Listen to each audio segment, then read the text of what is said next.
জনপ্রিয় কথাসাহিত্যিক হুমায়ূন আহমেদের ৭৭তম জন্মবার্ষিকী উপলক্ষে নুহাশপল্লীতে নানা আয়োজনে লেখককে স্মরণ করলেন পরিবারের স্বজন ও শুভানুধ্যায়ীরা। সকালে লেখকের স্ত্রী মেহের আফরোজ শাওন, দুই পুত্র নিনিত ও নিশাত হুমায়ুনের উপস্থিতিতে কবর জিয়ারত করা হয়। এ সময় হুমায়ূন আহমেদের শুভানুধ্যায়ী ও ভক্তরা উপস্থিত ছিলেন। প্রতিবারের মতো এবারও হুমায়ুন পরিবার, তার ভক্ত, কবি, লেখক আর নাট্যজনেরা ফুল হাতে শ্রদ্ধা জানাতে ভিড় করেন নুহাশপল্লীর লিচুতলায়। নন্দিত লেখকের প্রিয় চরিত্র হলুদ পাঞ্জাবিতে হিমু সেজে আসেন ভক্ত ও পাঠকেরা। কবর জিয়ারত শেষে মেহের আফরোজ শাওন গণমাধ্যমকে হুমায়ুনের স্বপ্ন পূরণের ব্যর্থতা তুলে ধরেন।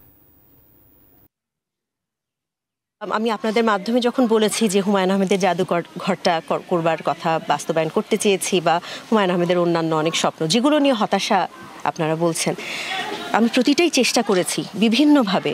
আসলে ব্যাপারটা তো শুধু আর্থিক না যে টাকা তুললাম আর করে ফেললাম, অনেকগুলো আসলে মানে অনেক নিয়মতান্ত্রিক উপায়ের ভিতর দিয়ে যেতে হয়।